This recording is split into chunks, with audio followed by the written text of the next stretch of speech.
everyone, Casey DeFreitas here with John Ryan, Hello. and we just had the pleasure of watching 2 hours of Baldur's Gate 3 gameplay. Yes. We are so excited about it. It was awesome, and we also got to speak with some of the Larian developers and combat designers and writers about some of the new features in Baldur's Gate 3, including some special stuff they're including just for Stadia. As much kind of goofing on Stadia has become sort of a meme in the industry, like Stadia's had kind of a rough launch since they first went into their founders period, you know, last November.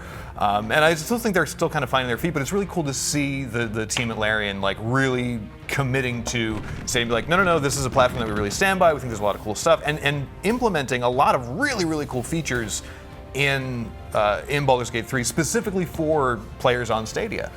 So, for example, I mean, if you played a Baldur's Gate game or a Divinity Original Sin game, you have dialogue options or just choices to maybe backstab people or drink their blood at night. You know, just a bunch of crazy and wild things you can do. Full context. The demo that we saw, and I think it's the same one that they were airing at PAX, had the player character playing as a vampire character who then had to choose whether or not to, feed on one of their teammates. Yeah, and maybe your party will be mad and maybe they won't. Right. But with Stadia, you can ask your audience, hey, what should I do? And they will be able to vote. Because I don't know if you've ever been at a D&D table, but you might have some protests or maybe telling you that that's in character, you should do that, or that's not optimal. It's funny too, because like if you're playing multiplayer, like this is one of those cool Stadia features, like there's this thing that Stadia launched a little while ago, I think one of the first games to try it out was like Ghost Recon Breakpoint, where you can see the screen of your teammates. So like if you opt into Stadia Connect, you can see like if you're trying to decide, do I want to eat JR, do I not? Like, should I just stab him in his sleep and just let that be the end of him forever? Like, I can see you making those choices and like going back and forth between them, and the whole time just be yelling at you, no, don't eat me, eat, John, or eat Chris. Or instead. don't eat everyone, just leave everyone alone. Or just go back to bed, don't be a vampire, what's wrong with you? You jerk. But Larian actually told us that that's one feature that would be available to other players on different platforms, even though we don't exactly know how they're going to implement it beyond the Stream Connect. So it's really cool to see like stuff like that, like for the players themselves, but also like you said, there are some really cool Stadia-exclusive features for folks who want to stream their games. We saw the presentation, they were like, oh yeah, and like, they very casually explained the audience is like, yeah, your stream audience can like affect what happens to your game, and they can change your dice rolls, and I'm like, wait, excuse me, what? Yeah, to what extent are you changing the dice rolls? Are they adding a modifier? Are they just saying, you're just gonna fail? Are they just completely controlling your dice? Yeah. Is there an omniscient presence moving your dice for you? I'm really curious to see how that works. So I think that Larian talking about these features in Stadia was obviously super tight-lipped. They were like, well, we don't really want to say too much, but the Stadia team has already actually kind of detailed how stuff like that could work. Last summer when they were sort of in their big initial push, they were talking about these developer tools that they were factoring in. Like basically you can have a game developer can make spots in their game where they want players to be able to have audience polls basically show up in YouTube chat.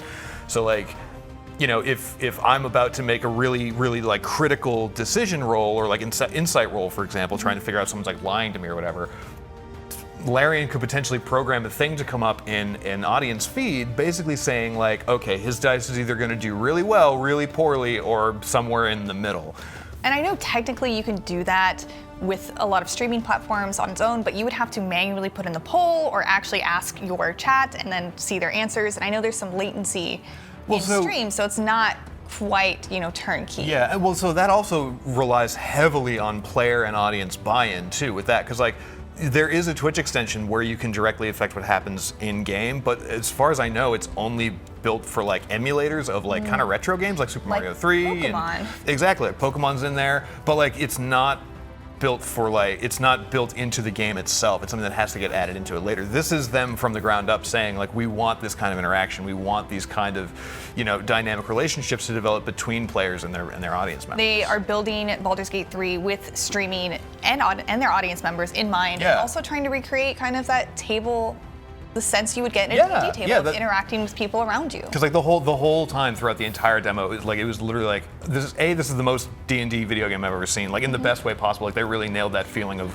what it feels like to play a game of D&D with your friends on your own. Yeah, and when you get a nat 20, a golden D20 comes up to like signify, yes, you just got a critical hit. And in our audience, everyone started cheering when those were coming up, and that really simulates what our table does. I mean, we all applauded just instinctively when those came out. And it is again so cool to see them kind of leaning into that social experience of D&D with everybody, and also still like, you know, it makes me someone who like I bought the Stadia Founders Edition and it's still sitting unopened in my office. Like, I'm really excited now to have a reason to pop that baby open and be like, yes, this is what I'm going to play on this. And you know, I played Divinity Original Sin 2 on a Steam box, and it was definitely not the way it was meant to be played. It could happen, but I don't see it chugging through Baldur's Gate 3. And I also don't see myself purchasing a brand new PC to play this game, but Stadia has a much lower barrier to entry along with the other streaming services, but I don't know if Baldur's Gate 3 will be having that direct integration with the other streaming services out there. I mean, I think like they even said like there are things that only Stadia can do that we're doing with Baldur's Gate 3, and so like, I mean, we'll see. Obviously, like there is the potential for, you know, a Twitch extension or a Steam Community Workshop thing to open it up to streaming purposes. But yeah, I'm really excited to see. You know, obviously I want to check out Baldur's Gate 3 on all the platforms that it's on, like to see what it's like on each one. But I really am curious to see just how far they take these Stadia exclusive features, because it'd be really great to finally have a reason to tell people like, hey, you've got to try this on this platform. Yeah, I completely agree. I want to see just how different it is on Stadia compared to everything else, especially because they're putting in so much work specifically for Stadia. Yeah. So, John Ryan, thank you so much for joining me. Of course, thank you. For more on Baldur's Gate 3, Dungeons & Dragons, and all other video game related topics, you are already in the right place, IGN. That's right here. That's here. This is IGN. At this table. This is actually right. This is the whole. This is our entire office. Can we go home now? I had no idea you could do that. Oh my god! We invite you to ride along with the developers as they react to, question, and enjoy some of the most skilled players exploiting and speeding through a game it took years of their life to create. That's exactly what happens in every episode of Game Devs React to Speedruns. Join us every Saturday for a new episode.